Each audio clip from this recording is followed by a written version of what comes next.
વિદ્યાર્થી મિત્રો, GB commerce પોઈન્ટને સબસ્ક્રાઇબ કરી બેલ આઇકોનને પ્રેસ કરી દેજો.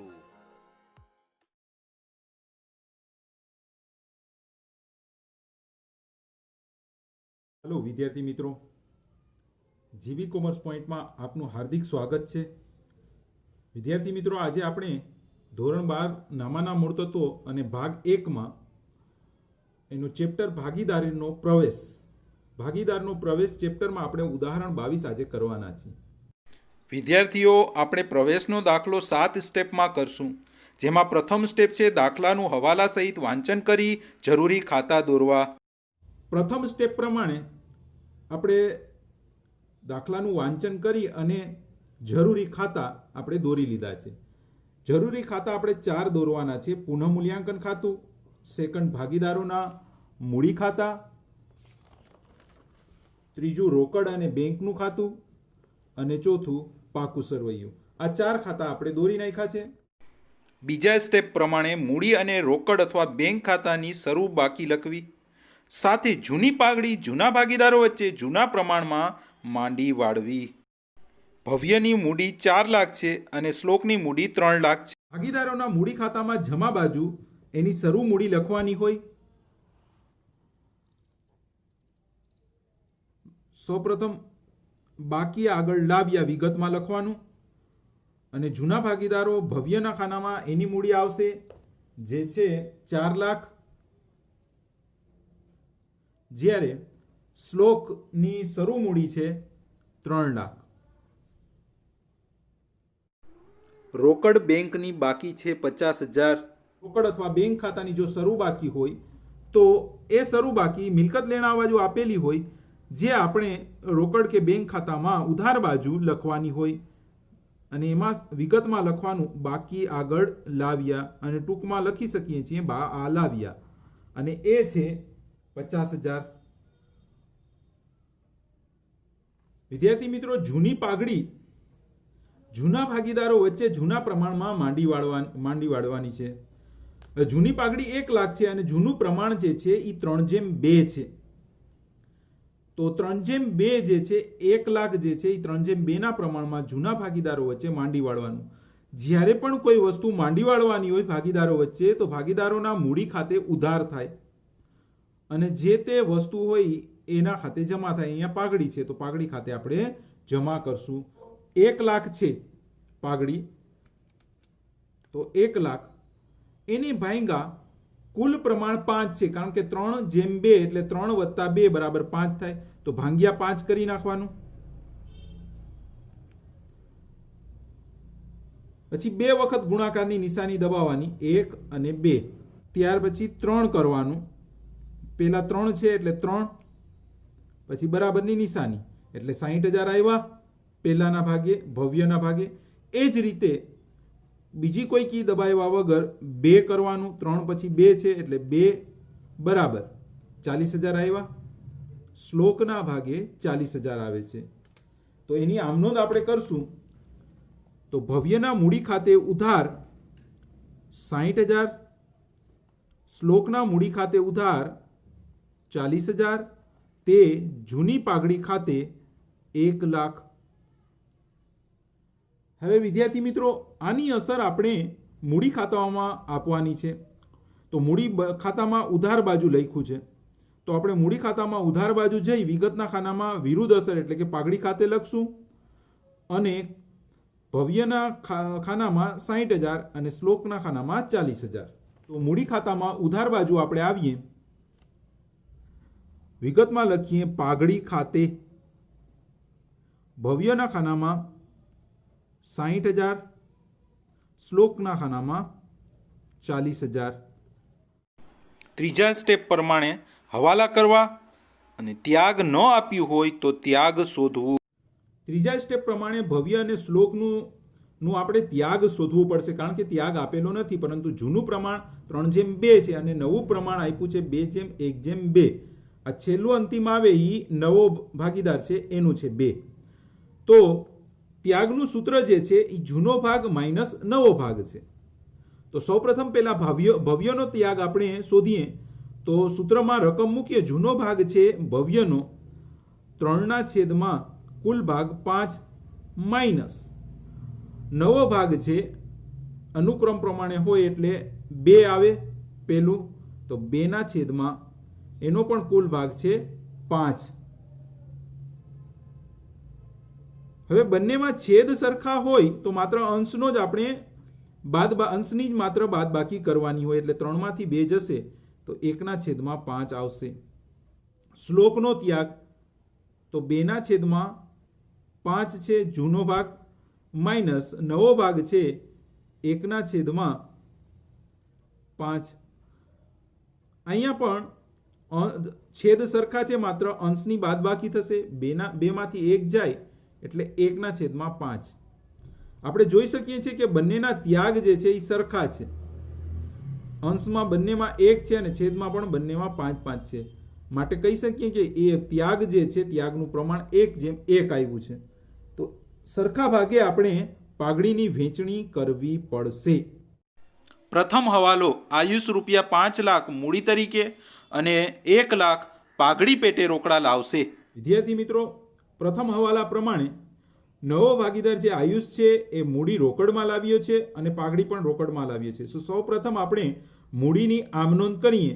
મૂડી આવે ધંધામાં એટલે રોકડ આવે એટલે રોકડ ખાતે આપણે ઉધાર. મૂડી પેટે 5 લાખ લાવ્યો છે એટલે 5 લાખ ઉધાર કરશું અને તે આયુષ એટલે કે નવો ભાગીદાર ના મૂડી ખાતે જમા 5 લાખ.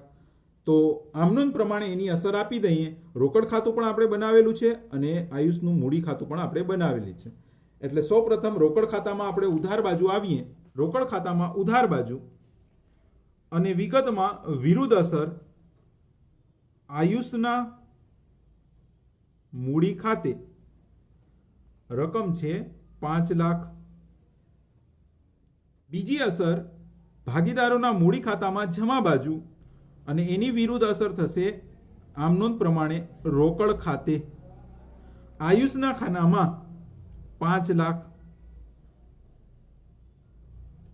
નવો ભાગીદાર પાઘડી રોકડમાં લાવ્યો છે તો સૌપ્રથમ તેની આમનોંધ કરશું અને આમનોંધ કર્યા પછી એની આપણે ખાતાઓમાં અસર આપશું. તો વિદ્યાર્થી મિત્રો, રોકડમાં જ્યારે ભાગીદાર લાવે એટલે આપણી બી પદ્ધતિ પ્રમાણે 2 આમનોંધ થશે. તો પહેલી આમનોંધ થાય રોકડ ખાતે ઉધાર તે પાઘડી પ્રીમિયમ ખાતે જમા. હવે નવો ભાગીદાર પાઘડી 1 લાખ લાવ્યો છે તો 1 લાખથી આપણે આમનોંધની અસર આપીએ. ઉધાર પણ 1 લાખ અને જમા પણ 1 લાખ. હવે બીજી આમનોંધ થશે. બીજી આમનોંધ પ્રમાણે જે આપણે પહેલી આમનોંધ કરી એમાં પાઘડી પ્રીમિયમ ખાતે જમા કર્યા છે એ બીજી આમનોંધમાં પાઘડી પ્રીમિયમ ખાતે ઉધાર થઈ જશે. પાઘડી પ્રીમિયમ ખાતે ઉધાર તે જૂના ભાગીદારોના મૂડી ખાતે જમા. તો જૂના ભાગીદાર 2 છે. પહેલા ભવ્યના મૂડી ખાતે તે ભવ્યના મૂડી ખાતે અને તે શ્લોકના મૂડી ખાતે.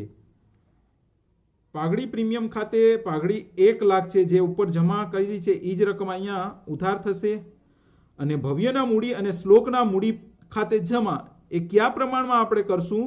ત્યાગના પ્રમાણમાં. વિદ્યાર્થી મિત્રો, જ્યારે પણ પાઘડી જે છે એની આપણે હિસાબી અસર નવી પાઘડીની આપવાની હોય તો જૂના ભાગીદારો વચ્ચે ત્યાગના પ્રમાણમાં જ આપવાની રહેશે.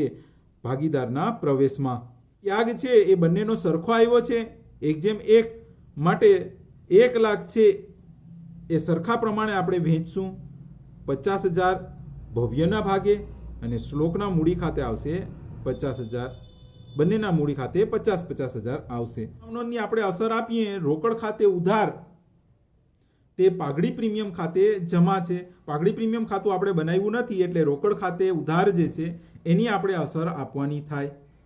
તો રોકડ ખાતે ઉધાર, તો રોકડ ખાતામાં આપણે ઉધાર બાજુ આવશું. વિગતમાં વિરુદ્ધ અસર એટલે કે પાઘડી પ્રીમિયમ ખાતે લખશું અને રકમના ખાનામાં 1 લાખ લખશું. તો રોકડ ખાતામાં ઉધાર બાજુ વિગતના ખાનામાં પાઘડી પ્રીમિયમ ખાતે રકમના ખાનામાં 1 લાખ. બીજી આમનોંધ છે એની હિસાબી અસર ભાગીદારોના મૂડી ખાતામાં આપણે જમા બાજુ આપવાની છે. તો ભાગીદારોના મૂડી ખાતામાં જમા બાજુ આવ્યા. વિગતમાં વિરુદ્ધ અસર પાઘડી પ્રીમિયમ ખાતે ભવ્યના ખાનામાં એની રકમ 50,000 અને શ્લોકના ખાનામાં એની રકમ 50,000. તો આ આપણે પાઘડી પ્રીમિયમની અસર આપી દીધી છે. બીજો હવાલો જમીન મકાનની કિંમત ₹80,000થી વધારવી. વિદ્યાર્થી મિત્રો, તમે જોઈ શકો છો કે મેં થીની આગળ એરો નિશાન કર્યો છે અને રાઉન્ડ કર્યો છે.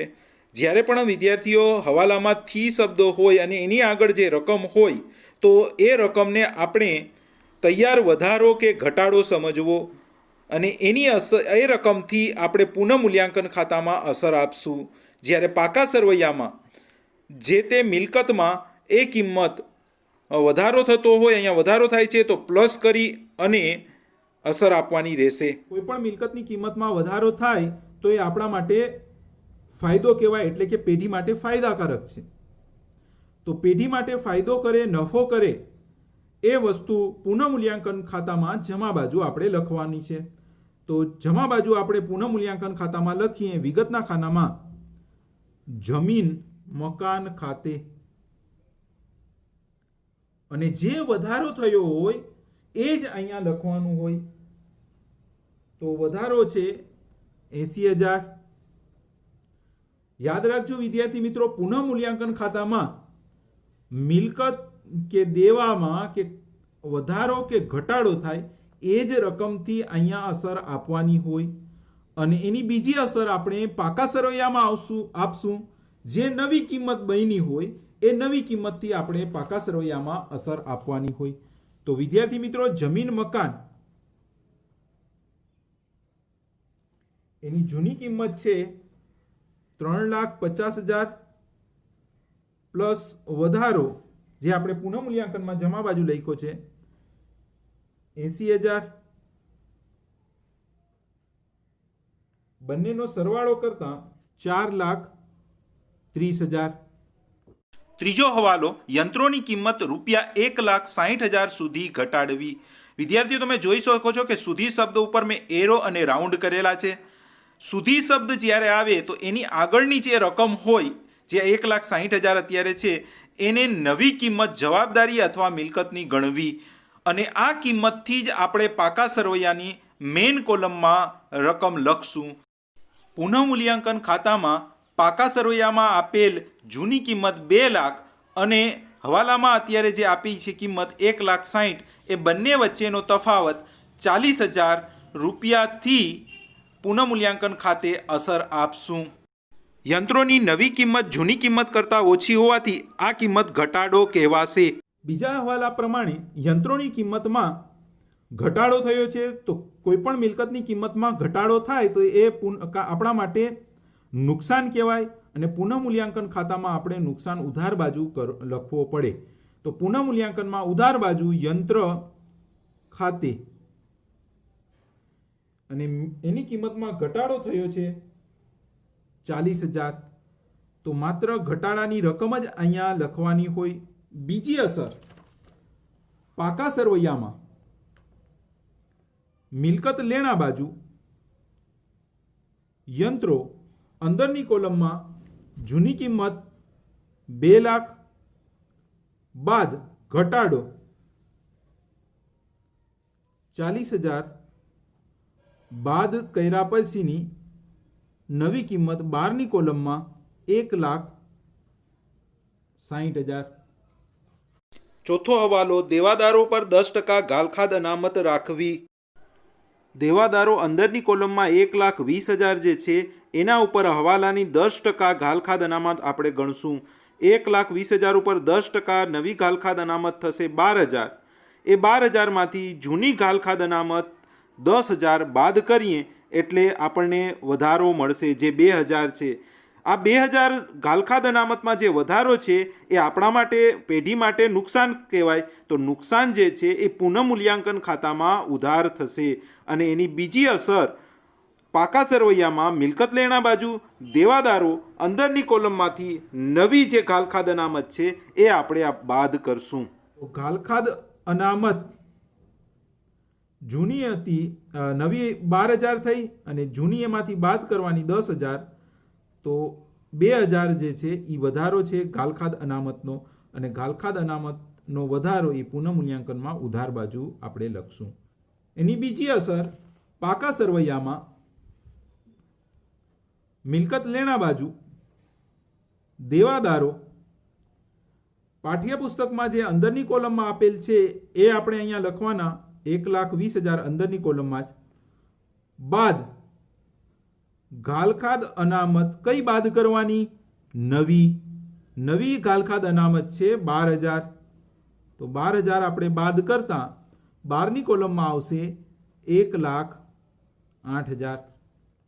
પાંચમો હવાલો, નહીં ચૂકવેલ સમારકામ ખર્ચ માટે ₹8,000ની જોગવાઈ કરવી. પાંચમા હવાલા પ્રમાણે વિદ્યાર્થીઓ ખર્ચ સામેની જોગવાઈ જે કરવામાં આવે એ આપણા માટે જવાબદારી કહેવાય. અને જવાબદારીમાં કંઈક વધારો થાય તો એ પુનઃમૂલ્યાંકનમાં ઉધાર બાજુ આવશે. તો પુનઃમૂલ્યાંકનમાં ઉધાર બાજુ આપણે લખીએ બાકી સમારકામ ખર્ચ ખાતે, એ છે 8,000. હવે આ આપણી જવાબદારી કહેવાય. તો જવાબદારીની બીજી અસર આપણે પાકા સરવૈયામાં મૂડી દેવા બાજુ આવે બાકી સમારકામ ખર્ચ ખાતે 8,000. ચોથો સ્ટેપ, મૂડી દેવા બાજુ આપેલ અનામતોની વહેંચણી જૂના ભાગીદારો વચ્ચે જૂના પ્રમાણમાં કરવી. મૂડી દેવા બાજુ અનામતોમાં સામાન્ય અનામત 90,000, કારીગર વળતર અનામત 20,000 અને રોકાણ વળતર અનામત 10,000 જે જૂના ભાગીદારો વચ્ચે જૂના પ્રમાણમાં આપણે વહેંચશું. અનામતોની વહેંચણી જૂના ભાગીદારો વચ્ચે જૂના પ્રમાણમાં કરવાની છે. તો વિદ્યાર્થી મિત્રો, આપણી પાસે 3 અનામત છે. એ ત્રણેય અનામતની આપણે વહેંચણી કરશું. જ્યારે ભાગીદારો વચ્ચે કોઈ અનામતની વહેંચણી કરવાની હોય, ટૂંકમાં વહેંચણી જ્યારે કરવાની હોય ભાગીદારો વચ્ચે, ત્યારે ભાગીદારોના મૂડી ખાતે જમા આવે અને જે તે અનામત ખાતે ઉધાર આવશે. સામાન્ય અનામત ખાતે ઉધાર એ છે 90,000. તે ભવ્યના મૂડી ખાતે અને તે શ્લોકના મૂડી ખાતે. હવે વિદ્યાર્થી મિત્રો, 90,000 આપણે જૂના પ્રમાણમાં વેચવાના છે.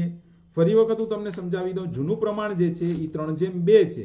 તો 90,000ને આપણે 3/2ના પ્રમાણમાં કઈ રીતે વેચશું એ તમને કેલ્ક્યુલેટરમાં હું ગણતરી કરીને દર્શાવું છું. તો વિદ્યાર્થી મિત્રો, સૌ પ્રથમ આપણે 90,000 લખી નાખવાના. એને ભાગ્યા કુલ પ્રમાણ 5 અને ત્યાર પછી ગુણાકાર 2 વખત દબાવવાનું. ગુણાકારની નિશાની 1 અને 2. જો 2 ભાગીદાર હોય તો 2 વખત, 2 પ્રમાણ છે એટલે 2 વખત, 3 હોય તો 3 વખત. અને ત્યાર પછી પહેલો પ્રમાણ જે છે એ 3, તો 3ને દબાવી અને બરાબર કરવાનું. એટલે 54,000 આવી ગયા પ્રથમ ભાગીદારનું. ત્યાર પછી જે છે એ 2 છે પ્રમાણ, તો 2ને દબાવવાનું, પછી બરાબરની નિશાની દબાવવાની. એટલે સેકન્ડને મળશે 36,000 બીજા ભાગીદારને. તો પહેલા ભાગીદારને 54,000 મળશે અને બીજા ભાગીદારને શ્લોકના મૂડી ખાતે 36,000 આવશે. તો કારીગર વળતર અનામત ખાતે ઉધાર 20,000 તે ભવ્યના મૂડી ખાતે અને તે શ્લોકના મૂડી ખાતે. 20,000 અનામત છે, એને આપણે 3/2ના પ્રમાણમાં વહેંચશું. એટલે કુલ પ્રમાણ 5 છે એટલે ભાંગા પહેલા 5 કરશું અને બે ભાગીદારો વચ્ચે વેચવાના છે એટલે બે વખત ગુણાકારની નિશાની દબાવશું, 1 અને 2. પેલું પ્રમાણ છે 3, તો 3 ને દબાવી બરાબરની નિશાની દબાવશું એટલે પહેલા ભાગીદારના ખાતે 12,000 આવશે. ત્યાર પછી પ્રમાણ છે 2 ને દબાવી અને પછી બરાબરની નિશાની એટલે બીજા ભાગીદારના મૂડી ખાતે આવશે 8,000. તો એની અસર આપીએ આમ નોંધમાં, ભવ્યના મૂડી ખાતે આવશે 12,000 અને શ્લોકના મૂડી ખાતે આવશે 8,000. અનામત છે રોકાણ અનામત, તો રોકાણ અનામત ખાતે ઉધાર અને એ છે 10,000. તે ભવ્યના મૂડી ખાતે જમા અને તે શ્લોકના મૂડી ખાતે જમા. ઉપર જે આપણે વહેંચણી કરી છે એ જ પ્રમાણે વહેંચણી કરશું. ઉપર 20,000 હતા અને 12,000 અને 8,000 મળ્યા. અહીંયા 10,000 એના અડધા છે, તો ભાગીદારોને પણ અડધા જ મળશે એટલે કે 12,000ની જગ્યાએ 6,000 આવી જશે અને સેકન્ડ 8,000 છે તો એની જગ્યાએ આવી જશે 4,000. તમે આની ગણતરી કરશો તો એ જ પ્રમાણે થશે. તો હવે વિદ્યાર્થી મિત્રો, આની આપણે જે ત્રણેય અનામતો છે એની અસર આપણે દાખલામાં આપવાની છે. હવે ત્રણેય ભાગીદારોના મૂડી ખાતે જમા છે, તો મૂડી ખાતું આપણે બનાવ્યું છે, જ્યારે અનામતોનો ખાતા આપણે બનાવ્યા નથી, માત્ર મૂડી ખાતે જ જમા થશે એની જ આપણે અસર આપવાની રહેશે. ભાગીદારોના મૂડી ખાતામાં જમા બાજુ સૌપ્રથમ સામાન્ય અનામત ખાતે જમા કરીએ. સામાન્ય અનામતની અસર આપીએ તો સામાન્ય અનામત વિગતમાં લખવાની. ભવ્યના ખાતે આવશે 54,000 અને શ્લોકના ખાતે આવશે 36,000. એ જ રીતે કારીગર વળતર અનામત ખાતે ભવ્યના ખાતે આવશે 12,000, જ્યારે શ્લોકના મૂડી ખાતે આવશે 8,000. રોકાણ અનામત ખાતે ભવ્યના ખાતે આવશે 6,000 અને શ્લોકના ખાતે આવશે 4,000. તો આ વિદ્યાર્થી મિત્રો અનામતની વહેંચણી થઈ ગઈ. ભાગીદારોના મૂડી ખાતે થાય જમા. પાંચમો સ્ટેપ, મિલકત લેણા બાજુ આપેલ નહીં માંડી વાળેલ મહેસૂલી ખર્ચા જૂના ભાગીદારો વચ્ચે જૂના પ્રમાણમાં વહેંચવા. હવે પછીના સ્ટેપ પ્રમાણે પ્રસારિત મહેસૂલી ખર્ચા જૂના ભાગીદારો વચ્ચે જૂના પ્રમાણમાં માંડી વાળવાના છે. જ્યારે વિદ્યાર્થી મિત્રો માંડી વાળવાના હોય ને ત્યારે ભાગીદારોના મૂડી ખાતે ઉધાર આવે અને જે તે ખર્ચ ખાતે જમા આવશે. તો ભવ્યના મૂડી ખાતે ઉધાર, સેકન્ડ શ્લોકના મૂડી ખાતે ઉધાર, તે જાહેરાત, ઝુંબેશ, ખર્ચ ખાતે જમા. હવે વિદ્યાર્થી મિત્રો આ માંડી વાળવાનું જે છે એ જૂના ભાગીદારો વચ્ચે જૂના પ્રમાણમાં છે, તો જૂના પ્રમાણમાં આપણે માંડી વાળવાનું છે. જાહેરાત, ઝુંબેશ, ખર્ચ જે છે એ 10,000 છે, તો 10,000 ને આપણે માંડી વાળશું 3:2 ના પ્રમાણમાં. તો ભવ્યના મૂડી ખાતે આવશે 6,000 અને શ્લોકના મૂડી ખાતે આવશે ઉધાર 4,000, જ્યારે જાહેરાત, ઝુંબેશ, ખર્ચ ખાતે આવશે 10,000. ખાતામાં આપણે કઈ રીતે અસર આપશું? તો ભવ્ય અને શ્લોકના મૂડી ખાતે ઉધાર બાજુ આવશું. વિગતમાં જાહેરાત, ઝુંબેશ, ખર્ચ ખાતે લખશું. ભવ્યના ખાનામાં 6,000 અને શ્લોકના ખાનામાં 4,000 લખશું. ભાગીદારોના મૂડી ખાતામાં આવી ગયા. વિગતમાં જાહેરાત, ઝુંબેશ, ખર્ચ ખાતે ભવ્યના ખાનામાં 6,000 અને શ્લોકના ખાનામાં 4,000. છઠ્ઠો સ્ટેપ, બાકી રહેતી એન્ટ્રીઓ જે પાકા સરવૈયામાં છે એ લખવી. તો બાકીની એન્ટ્રીઓમાં સૌપ્રથમ આપણે મૂડી દેવા બાજુ આવીએ તો મૂડી દેવામાં લેણદારો હજુ આવ્યા નથી એટલે લેણદારો પાકા સરવૈયામાં મૂડી દેવા બાજુ આવે. 1,40,000. દેવી હુંડી એ પણ મૂડી દેવા બાજુ જ આવશે અને એ છે 60,000. મિલકત લેણાની બાકી એન્ટ્રીઓ આપણે લઈએ. સ્ટોક આવશે. સ્ટોક છે 1,80,000. ત્યાર પછી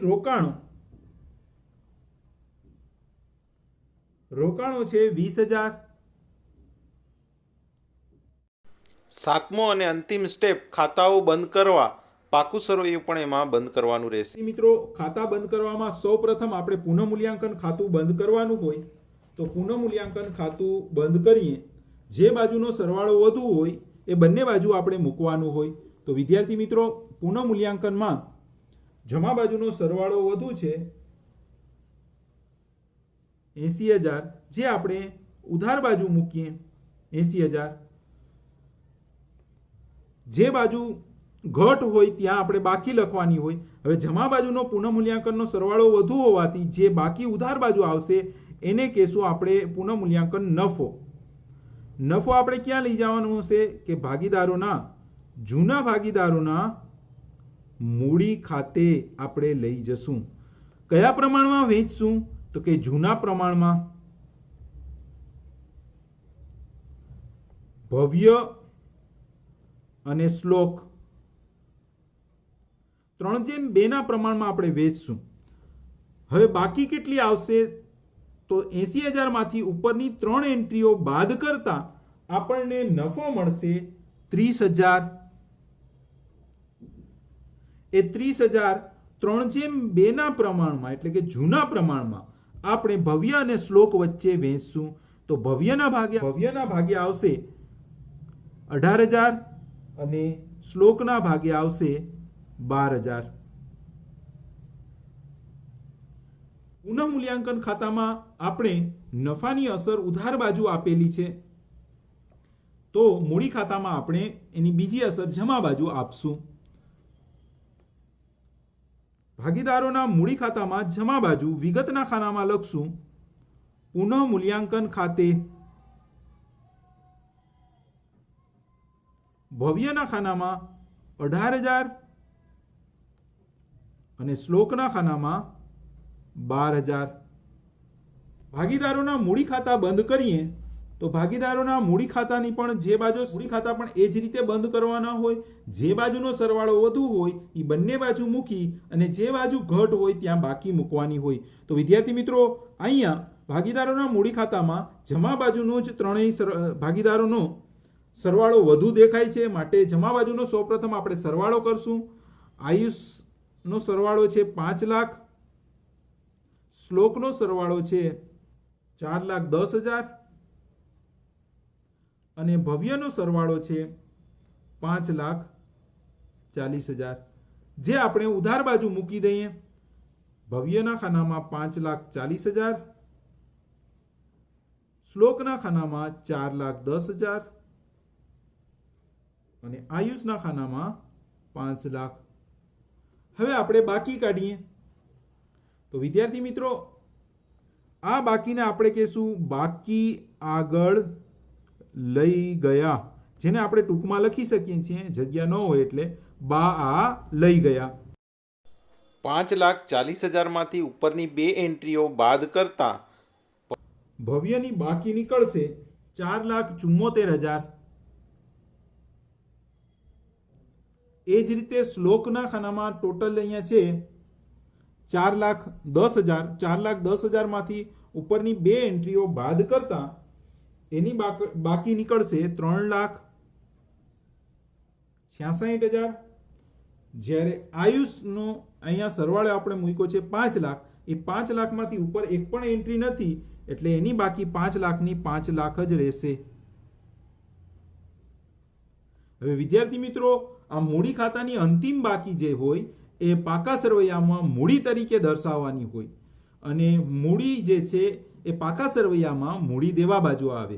અને બીજી આપણી ટ્રીક પ્રમાણે આપણે ભાગીદારોના મૂડી ખાતામાં અહીંયા ઉધાર બાજુ લખ્યું છે, તો પાકા સરવૈયામાં આપણે જમા લખશું, અને પાકા સરવૈયાની જમા એટલે મૂડી દેવા.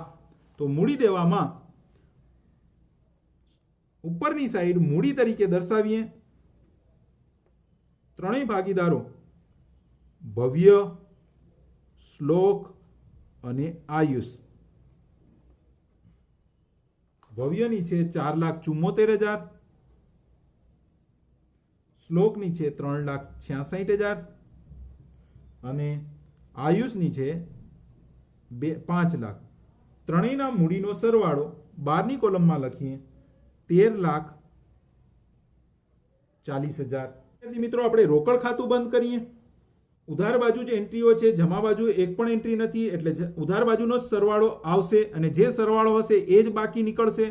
તો રોકડ ખાતાની ઉધાર બાજુનો સરવાળો આવશે 6,50,000, જે આપણે જમા બાજુ મૂકી દઈએ 6,50,000 અને બાકી નીકળશે એને આપણે કહીશું બાકી આગળ લઈ ગયા. અંતિમ બાકીને બાકી આગળ લઈ ગયા લખાય અને એ આવશે કોઈ પણ ઉપર એન્ટ્રી ન હોવાથી જે સરવાળો છે એ જ બાકી આવશે 6,50,000.